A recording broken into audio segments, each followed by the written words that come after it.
we have held. We've no idea how it will plan out. So we, at this side of the table, require your help as much as you require ours, and I'm sure we shall get it. Is there anyone here who does not understand English, please? We have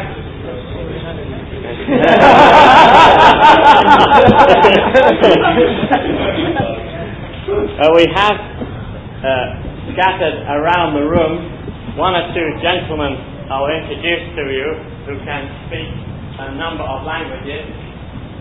Ken here, L-A-2-N-L. How many languages?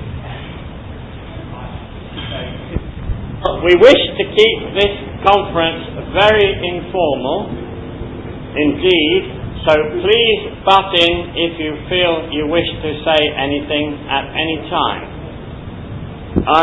I'm going to commence unusually by thanking a number of people, and I'm going to ask them to stand up just so you may get to know them. First of all, I must thank very deeply our Norwegian hosts for providing us with such a wonderful opportunity to come to this jamboree and the magnificent spread of radio scouting that they have laid on for us. And the prime mover behind all this is Nick Holter. Stand up, Nick.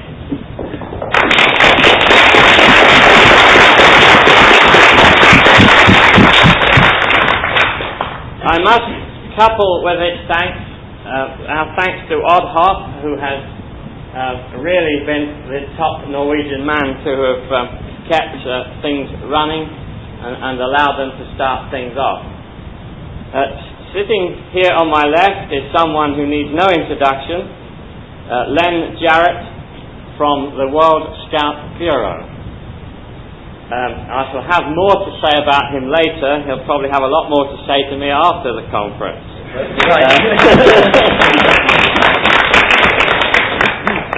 Len, I would like to give you a thank you right at the start, because we all think you sit at the World Scout Bureau in Geneva and spend all your time organising Jamboree on the air. And this is far from the truth. Len is not employed to operate or run Jamboree on the air for us all. He does this as an extra job. The fact he is a radio amateur has nothing to do with it. And the fact that the station is next door to my office has nothing to do with it. It's pure coincidence. And there are many other people I no doubt have missed from my thanks. So thank you all, one and all, for coming. And last of all, I would like to thank many families and wives, because they have given up their husbands for 10 days to come here. In fact, one delegate here has given up 2 summer holidays to get here, and his wife, no doubt, has a lot to say about it. So we say thanks to all your wives for releasing you for 10 days. Now, before you leave thanks, it just occurs to me that some of the people present may not know who the speaker is. Well, I'll sit down and you can talk. No, it's Les Mitchell, G3PHK, who in 1957 had this brilliant idea of organising an annual meeting of radio amateurs and scouts through means of amateur radio. Since then, I think everybody who knows him will agree he's worked as hard as anybody, and perhaps harder. Thank you.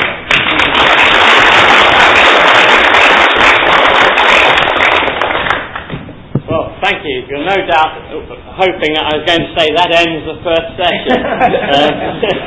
But we have divided this conference into 3 sections: the past, the present, and the future. No doubt we're going to get very confused and mix the 3, but let us not worry.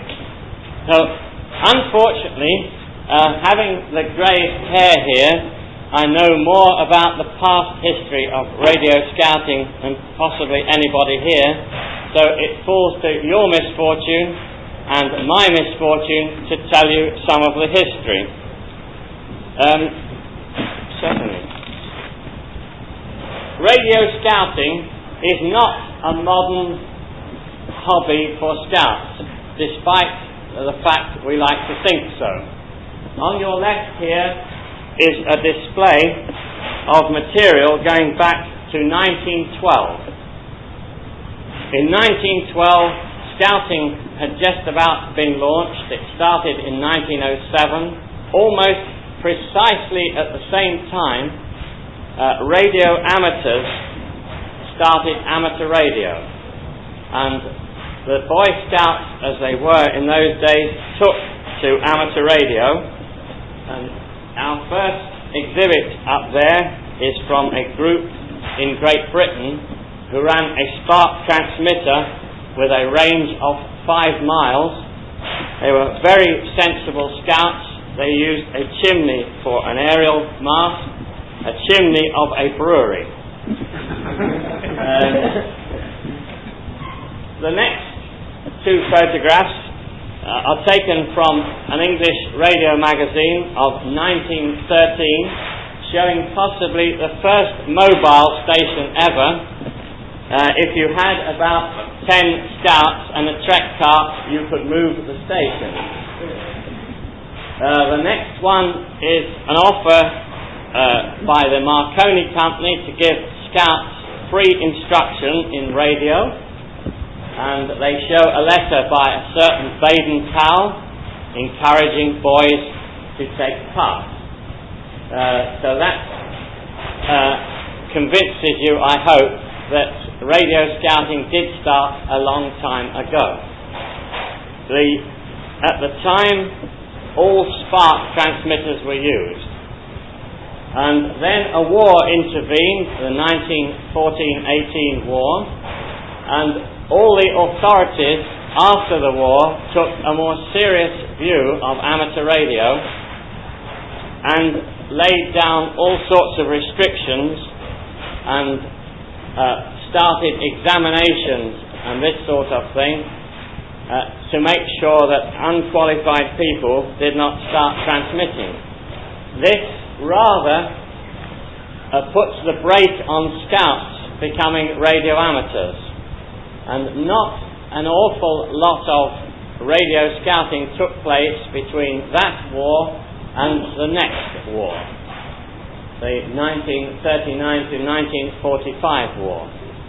But after that war, the license restrictions in many countries were relaxed slightly, the standard of education increased, and more scouts started to get licenses. But still far too few. I'm speaking entirely for Great Britain now, but in 1957 I knew of only 2 other radio amateurs in Great Britain apart from myself who were members of the Scout movement. In 1957 I was asked to go along to help run the Sutton Coldfield Jamboree station, which was run entirely by 2 Midland amateur radio societies.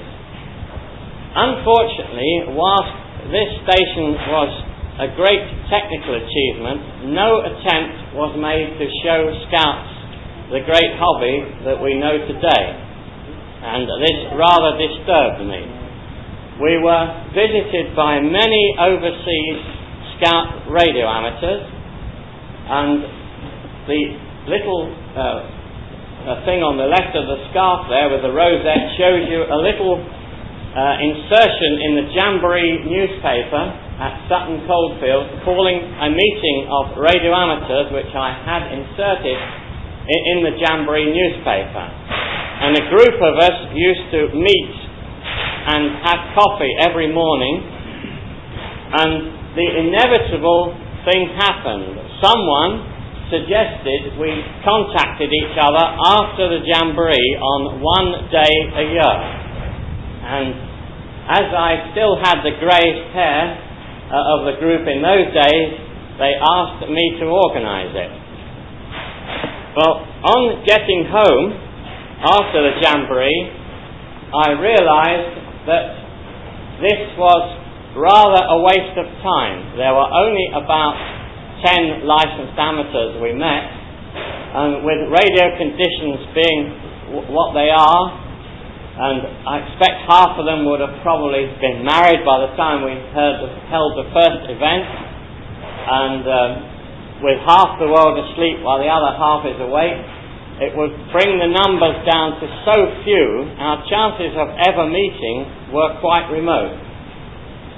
And I thought, what could we do to improve upon this situation? And then hit upon the idea of asking radio amateurs throughout the world to help their local scouts to put stations on one weekend a year.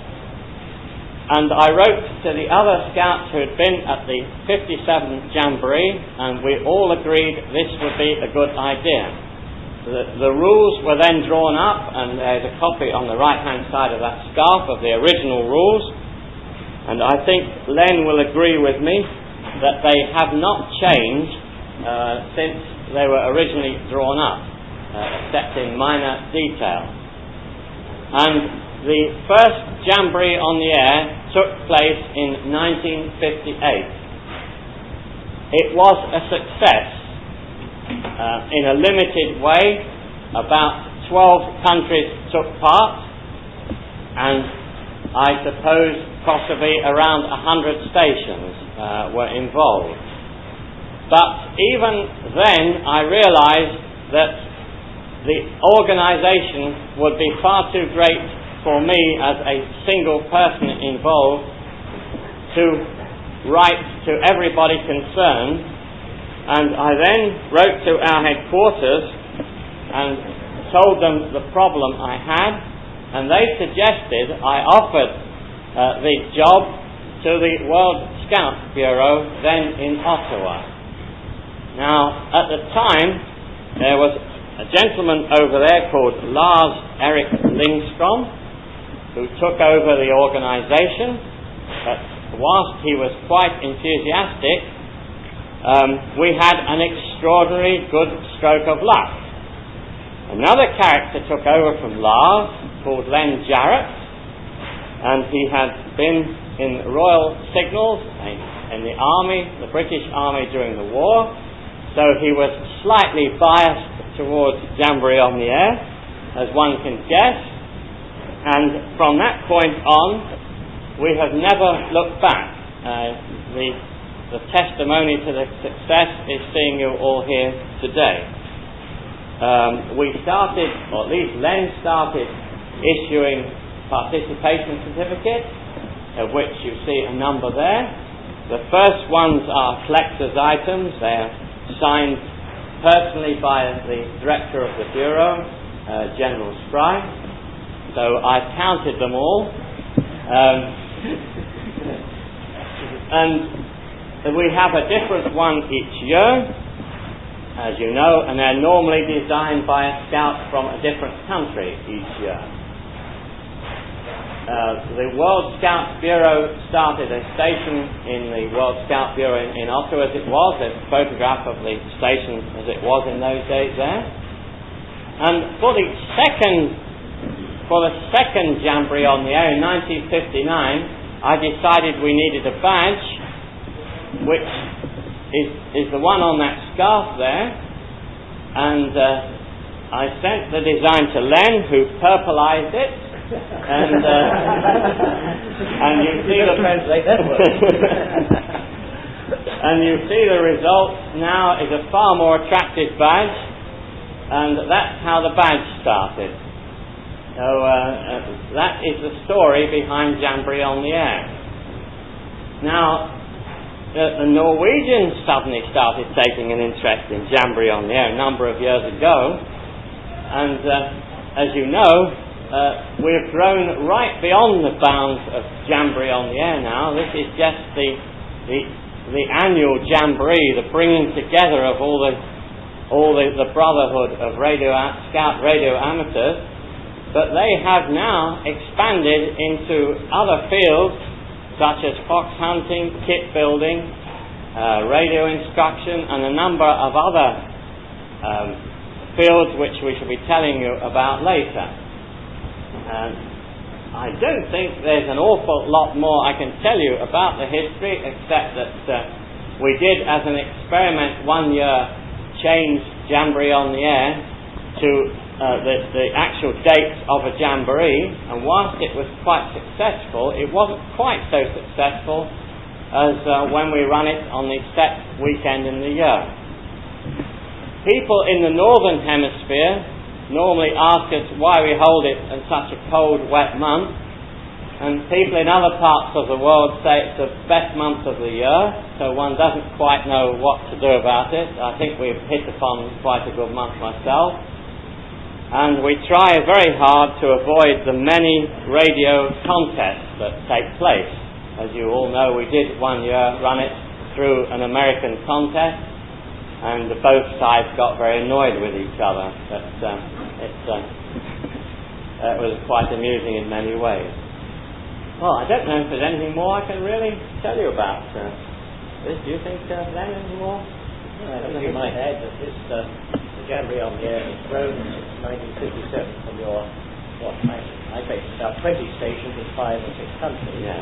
Until today, it is the biggest amateur radio event in the world, with about 6,000 stations from 70 or more countries taking part each year. It's bigger even than the annual DX competition from the number of log centres. So I think we have something to congratulate ourselves and to congratulate Les Mitchell for what he has done to promote this Jamboree on the Air. Well, Scouting has made its name in the amateur radio circuit through JOTA. Yeah. Well, I'd like to say I only provided the idea, everybody else did all the work, which is the right way to administrate. Just an example, you have 18,000 scouts at this Jamboree. At the last the UK side of the last Jamboree on the Air, the United Kingdom side, we had 15,000 British scouts taking part in Jamboree on the Air. So that'll give you some comparison of the numbers. Thank goodness we haven't got a 15,000 British contingent at this Jamboree. Has anyone here who would like to tell something of the history of the start of Jamboree on the Air in their own country, please? If you do wish to, please remain seated, but just give your country so we know where you're from. Would anybody like to tell us how Jamboree on the Air started in their country at all? Absolutely glad of that. Apologise for is the change of yes? Still.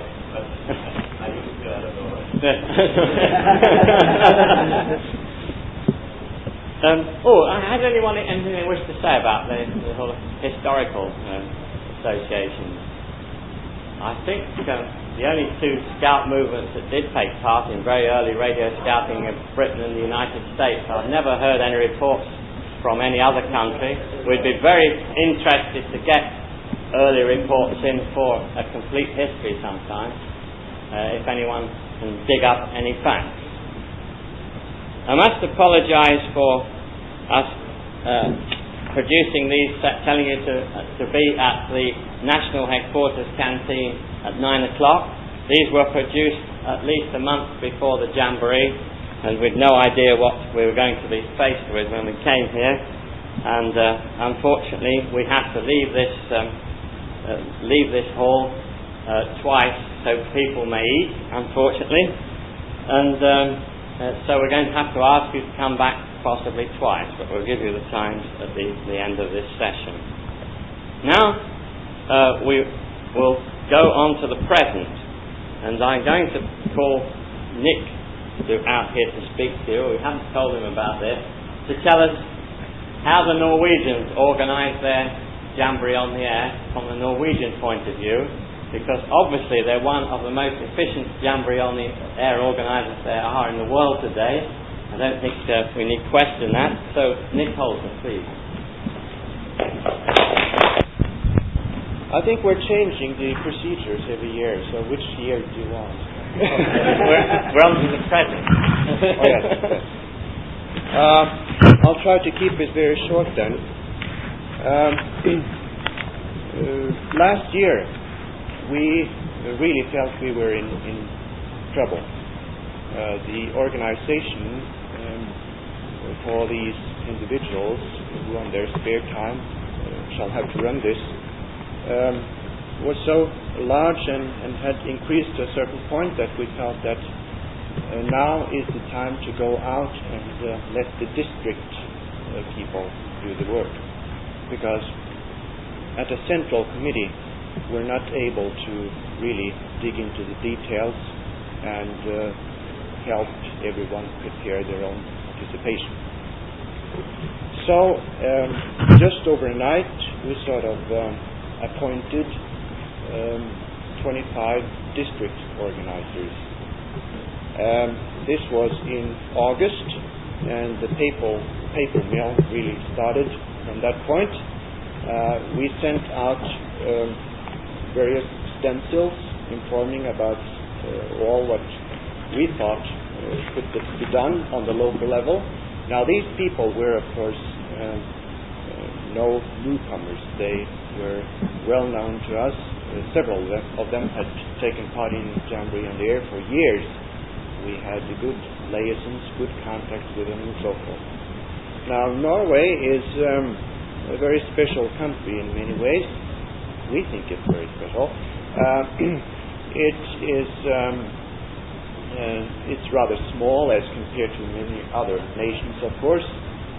Our setup could not easily be used just like that in the United States or Great Britain or some of the other large countries. 3.5 million people live in Norway, almost 4 million by now. Some 2,500 amateurs, about half of them active, we would say. The entire scout movement of some 60,000 members. So these district organizers met our wishes and did their job in a very excellent manner, I think. For us, this seems to have been the only solution that we shall have to stick to in the future. It calls for some amount of central organization, even this sort of delegation of work.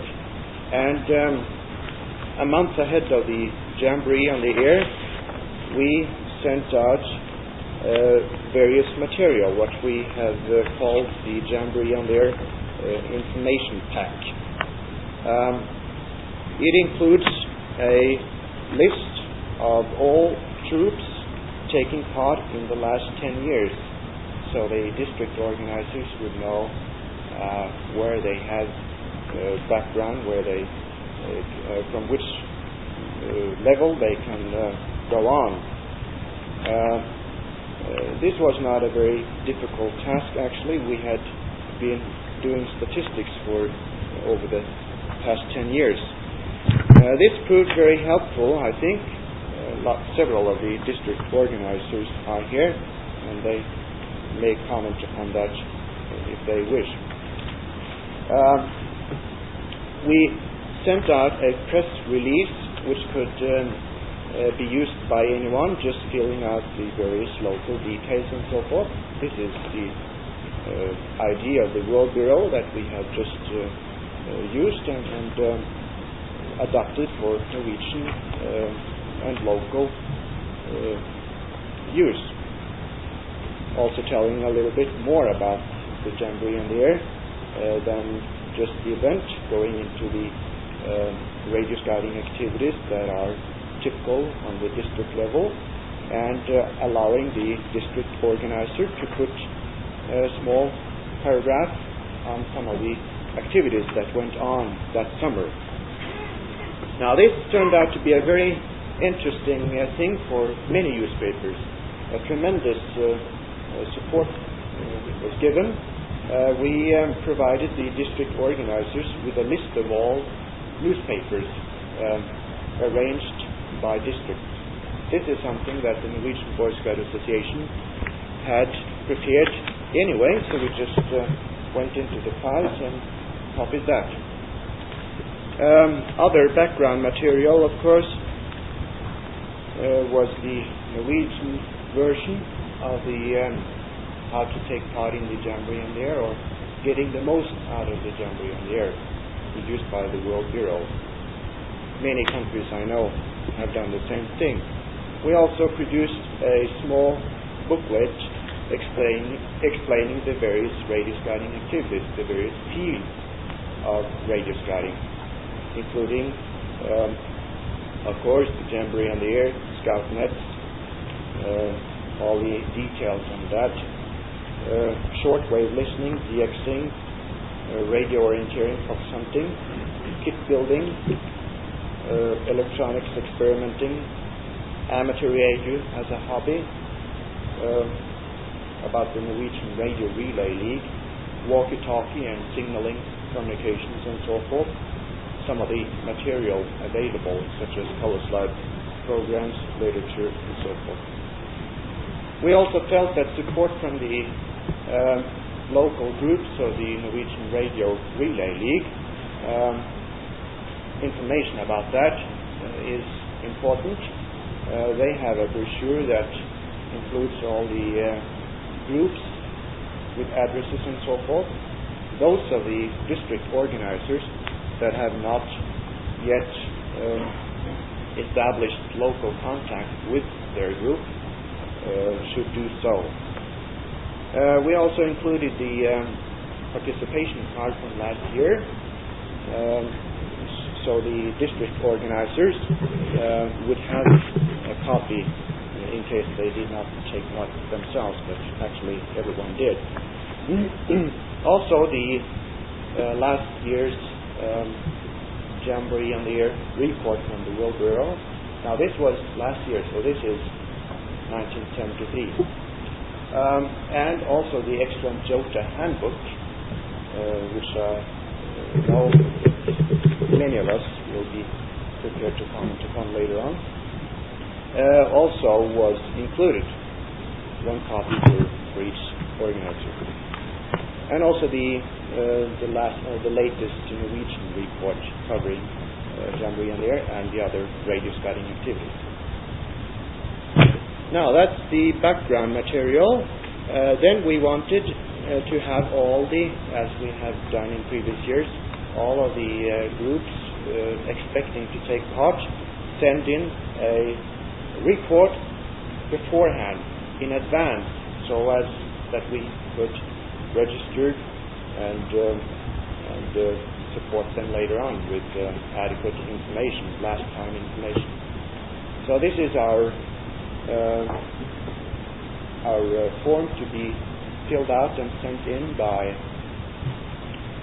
the 4th of October, 2 weeks prior to the Jamboree on the Air. Now, we included this in 2 copies to the district organizers, and we were also able to include it in some material that went out centrally from the Norwegian Boy Scout Association without cost on our part. So, in fact, all groups received this and a general information about, or invitation for the Jamboree on the Air. We also included a preliminary copy of a JOTA poster that we produced. Now, later on, this came into print in colors, but this was the very first copy just for the district organizers. And we also bought a large supply from World Bureau on the JOTA pennant, and we had to advertise that adequately to get our money back. Now, I'll just mention what happened right before the Jamboree on the Air. Now, we had some 80% of all those who actually took part sent in note that they worked. And they received the last-minute orientation, including special stations to take part, times, schedules to be carried out between northern and southern part of our country, various interesting stations abroad, the details on how to prepare your participation and so forth. I think perhaps Tom would comment upon the value of this sheet, Tom Victor Segelstad, who in fact organized the actual jamboree. Would you like to comment upon that, if you would? As most other countries, I'm sure, afterwards each district organizer compiled his own report. This means that the local groups sent in their reports to the district organizer. Some didn't, of course, and that's just too bad for them. They did not receive a participation card or report afterwards. So we're sort of getting tough after all these central organizing years. The district organizer in his turn sent in his compiled report, and ideally speaking, these reports should go just as they are into the national report. Now I know that both Tom and Siri had a very hard job editing and compiling all the reports, but I think the Danish setup on this point really has something to teach us, all of us, as far as producing reports compiled by local reports like that. So we'll hear more about that, I'm sure. I think that covers the main steps in the organizing process. We have tried various ideas and approaches. And of course, we've been working on this for some 12 years now, and I think the present organization will work by some modifications also in the future. Now, this is very special for the Norwegian setup. We do have local means. We are very well supported by the Norwegian Boy Scout Association. We have our budget. We can spend money on information, and we're also able to do radio scouting on a full-time, full-year basis.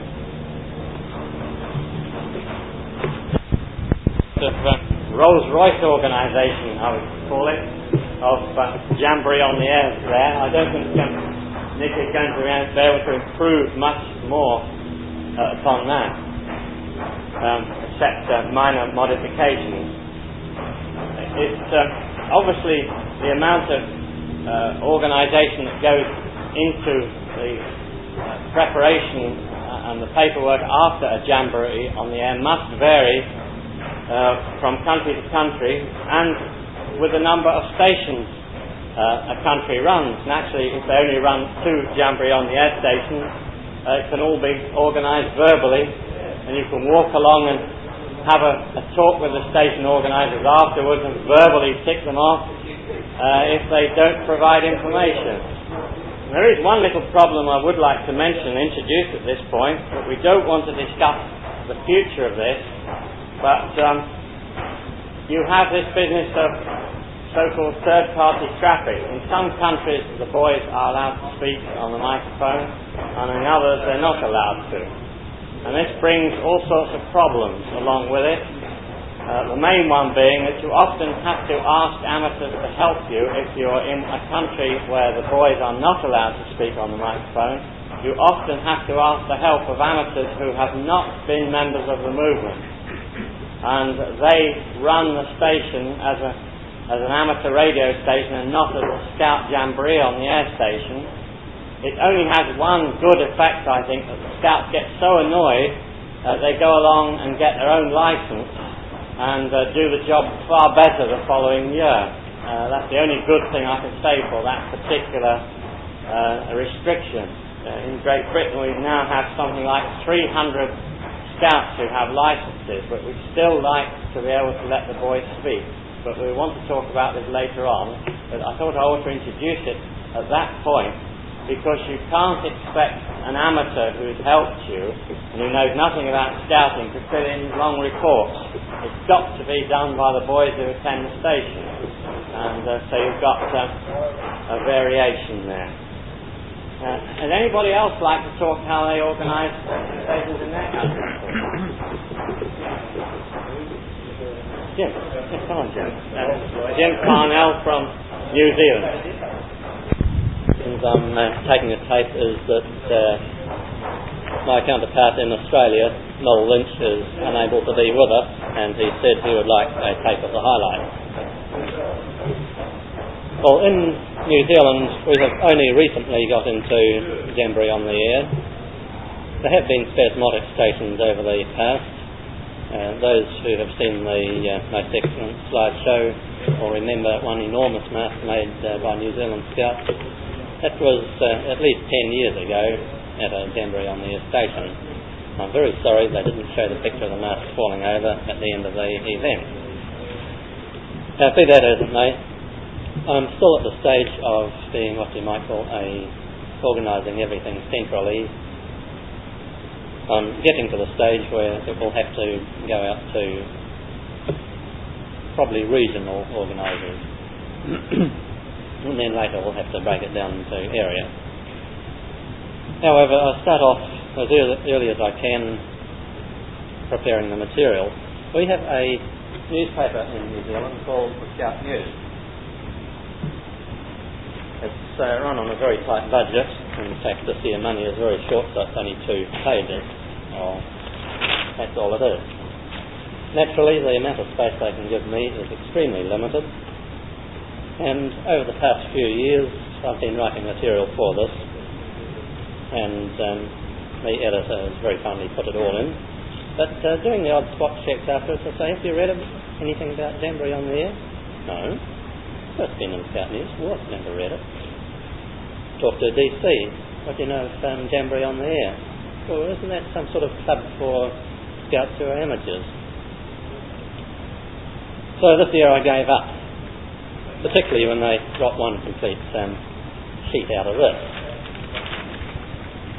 Now, last year our government decided that New Zealanders weren't keeping fit, so they introduced their little flying kiwi, which is a joke because the kiwi doesn't fly, and exhorted everyone to come alive. And I saw that and thought, I'm always looking for things to put on our posters.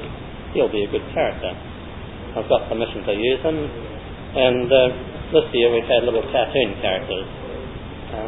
The glum one saying, I can't think how to make my international program come alive. And he's saying, do what I'm doing and take part in the Jamboree on the Air. I will know later this year how that approach went. But doing it that way also meant that no one knew how to go about it. So I have been writing, and it is now in draft form, first draft form, which means it is, I'm saying the same things over and over again, a book on how to go about it. What it is, when it is, how to go about it. The section to the amateur, so that you go along to an amateur who's had no part in scouting, he'll know what to do, what rules there are, suggestions for publicity, lessons learned the hard way, and we have come some awful trotters. What to do after Jamboree on the Air, sending in a report. Taking Jamboree on the Air to camp. In New Zealand, quite often it falls on a long weekend. The Monday is a holiday. So, and that's the traditional start of the camping season. The only way out of that is to take the amateur to camp with you. Various odd bits from world reports. Interesting tidbits about the stations operating portable in the Vienna woods, telling some very good tales. I like that one.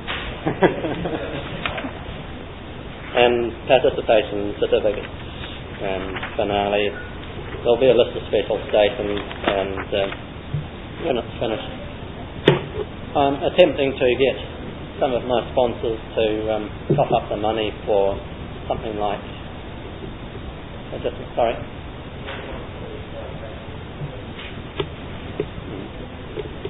I'm attempting to get my sponsors to let me print about 2,000 of those.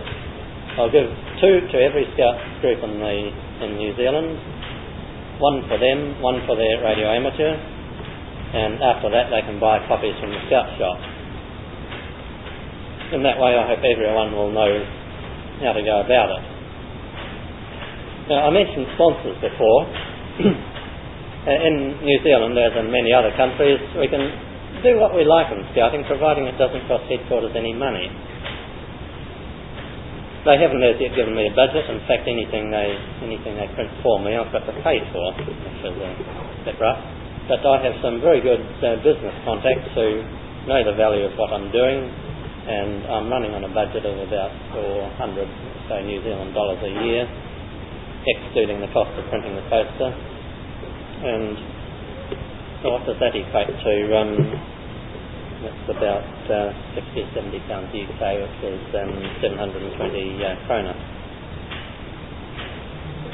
So I'm a freelance as far as headquarters are concerned. They can't tell me what to do. But we will have to ask them for some more money and to pay a little bit more attention to Jamboree on the air.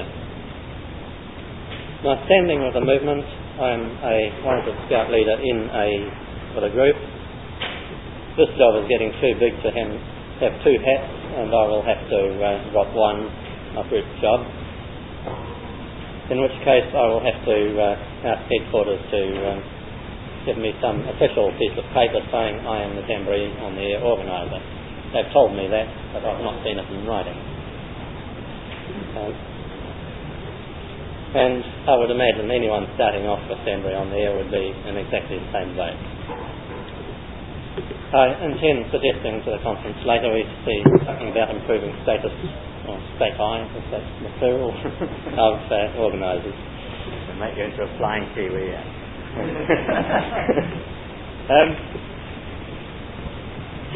I would think that 1 or 2 of the countries who haven't taken part in the Jamboree must be getting a bit horrified and thinking, if it's all that paperwork involved, it's not for me. I'll never see my wife ever, and never be able to have a moment's sleep. So if I might just go in very shortly and briefly into what happens in Great Britain, and like Jim here, my headquarters are extremely helpful, as long as you don't want them to involve themselves in any time, money or effort. Give me any help that I wish. And so as I have to do all the work myself, I've got a very, very simple way of doing it. And I issue, anybody who asks me about Jamboree on the air gets this leaflet which tells you how to take part, and I send them along a report form, because I find you just cannot get scouts to write anything, so this form asks them to fill in what they did in Jamboree and any special comments on the back, the stations they work, or 1 or 2 questions for my statistics. I send them that. About a fortnight before the event, I send them a list of stations taking part and some special notes, how to get hold of H39S, and he's going up on the top of a mountain or something like that, and how much I'm going to charge them for any badges or anything they want. And after the event, I get back about 100 of those all filled in, and from that I produce a national report of last year was how many pages? 12 pages. And that's all I do. So I don't want to sort of compare myself with Norwegians who have put a vast effort doing it. They're doing it really beautifully. But if you're just starting, they're your basic documents. And I just thought I'd better mention that in case you thought you've got to sit there and, especially if you're a lone organiser, and write reams and reams of a written work about it. Now I'd like to call upon Don Dybel, our representative from the States now, to tell us what happens in the States. Nothing.